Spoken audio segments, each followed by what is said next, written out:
ಎಲ್ಲರಿಗೂ ನಮಸ್ಕಾರ. ಇವತ್ತು ಈ ವಿಡಿಯೋದಲ್ಲಿ ತುಂಬ ಈಸಿಯಾಗಿ ಮಸಾಲ ಇಲ್ಲದೆ ಬದನೆಕಾಯಿ ಪಲ್ಯ ಮಾಡೋದು ಹೇಗೆ ಅಂತ ತೋರಿಸ್ಕೊಡ್ತೀನಿ.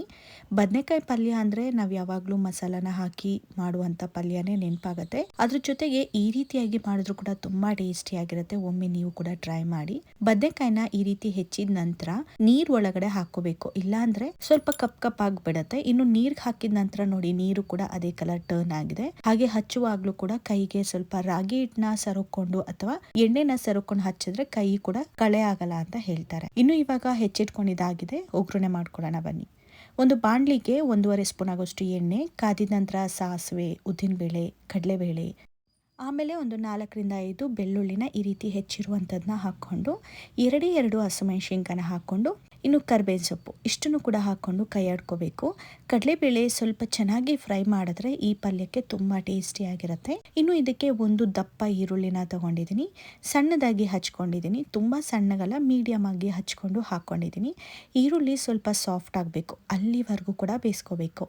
ನಂತರ ಇದಕ್ಕೆ ಟೊಮ್ಯಾಟೊ, ನಾನು ಎಷ್ಟು ಈರುಳ್ಳಿ ತೊಗೊಂಡಿದ್ದೆ ನೋಡಿ ಅಷ್ಟನ್ನೇ ಟೊಮ್ಯಾಟೊನ ತೊಗೊಂಡಿದ್ದೀನಿ. ಟೊಮ್ಯಾಟೊನು ಕೂಡ ಸಾಫ್ಟ್ ಆಗೋವರೆಗೂ ಬೇಯಿಸ್ಕೋಬೇಕು. ಒಗ್ಗರಣೆಯಲ್ಲಿ ಬೇಯಿಸೋದ್ರಿಂದ ಟೊಮ್ಯಾಟೊ ಈರುಳ್ಳಿ ಒಂದು ಒಳ್ಳೆ ಹೊಂದಾಣಿಕೆ ಬರುತ್ತೆ.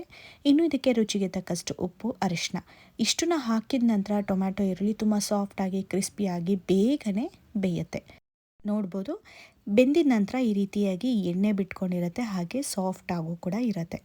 ನಂತರ ಇವಾಗ ನಾವು ಹೆಚ್ಚಿಟ್ಕೊಂಡಿರುವಂಥ ಬದನೆಕಾಯಿನೂ ಕೂಡ ಹಾಕ್ಕೊಂಡು ಒಗ್ಗರಣೆಯಲ್ಲಿ ಸ್ವಲ್ಪ ಬೇಯಿಸ್ಕೋಬೇಕು. ನಿಧಾನಕ್ಕೆ ಕೈಯಾಡ್ಕೋಬೇಕಾಗತ್ತೆ. ಯೂಶ್ವಲಾಗಿ ನಾವು ಉದ್ದನೆ ಬದನೆಕಾಯಿನ ಬಳಸ್ಕೊಂಡು ಪಲ್ಯ ಮಾಡೋದು ತುಂಬಾ ಕಡಿಮೆ. ಹಾಗೆ ಈ ಗುಂಡು ಬದನೆಕಾಯಿ ಬರುತ್ತೆ ನೋಡಿ, ಇದನ್ನು ಬಳಸ್ಕೊಂಡು ಪಲ್ಯ ಮಾಡೋದು ಜಾಸ್ತಿ.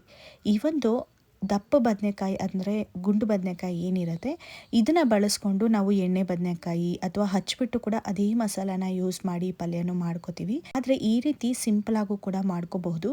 ಚಪಾತಿಗಲ್ದಿದ್ರು ಕೂಡ ರೊಟ್ಟಿಗಂದು ತುಂಬಾನೇ ಇಷ್ಟಪಟ್ಟು ನಮ್ಮ ಮನೆಗಳಲ್ಲಿ ತಿಂತಾರೆ. ನೀವು ಕೂಡ ಒಮ್ಮೆ ಮನೆಯಲ್ಲಿ ಟ್ರೈ ಮಾಡಿ ನೋಡಿ, ಯಾವುದೇ ಮಸಾಲ ಇಲ್ಲದೆ ಕ್ವಿಕ್ ಆಗಿ ಆಗತ್ತೆ. ಹಾಕಿರುವಂಥ ಬದನೆಕಾಯಿ ಸಾಫ್ಟ್ ಆಗಿದ ನಂತರ 1.5 ಸ್ಪೂನ್ ಆಗೋಷ್ಟು ಧನಿಯಾ ಪುಡಿ ಹಾಕ್ಕೊಂಡಿದ್ದೀನಿ. ಹಾಗೆ ಒಂದು ಚಿಕ್ಕ ಸ್ಪೂನಲ್ಲಿ ಜೀರಿಗೆ ಪುಡಿ, ಇನ್ನು ಚಿಕ್ಕ ಸ್ಪೂನಲ್ಲಿ ಗರಂ ಮಸಾಲ, ಖಾರದ ಪುಡಿ ಇಷ್ಟು ಹಾಕಿದ ನಂತರ ಮತ್ತೊಮ್ಮೆ ಎಲ್ಲ ಕಡೆ ಮಿಶ್ರಣ ಮಾಡೋ ಥರ ಮಿಕ್ಸ್ ಮಾಡ್ಕೋಬೇಕು. ಈ ರೀತಿ ತಟ್ಟೆನ ಮುಚ್ಚಿ ನಾವು ಬೇಯಿಸೋದ್ರಿಂದ ಬೇಗನೆ ಬೆಂದ್ಬಿಡತ್ತೆ. ಇನ್ನು ಮಸಾಲ ಎಲ್ಲ ಹಾಕಿದ್ಮೇಲೆ ಸ್ವಲ್ಪ ಹಸಿ ಸ್ಮೆಲ್ ಹೋಗೋವರೆಗೂ ಫ್ರೈ ಮಾಡ್ಕೊಳ್ಳಿ.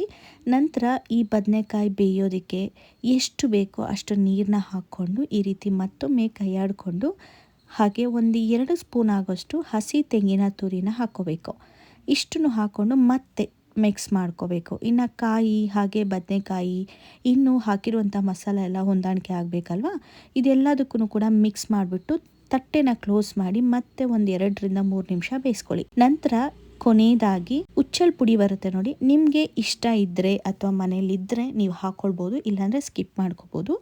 ಅರ್ಧ ಸ್ಪೂನ್ ಆಗೋಷ್ಟು, ಅಂದರೆ ನಾನು ಯೂಸ್ ಮಾಡ್ತಾ ಇರೋದು ಚಿಕ್ಕ ಸ್ಪೂನು, ಅರ್ಧ ಸ್ಪೂನ್ ಆಗೋಷ್ಟು ಉಚ್ಚಲ್ ಪುಡಿನ ಹಾಕ್ಕೊಂಡಿದ್ದೀನಿ. ತುಂಬ ಟೇಸ್ಟಿಯಾಗಿರುತ್ತೆ.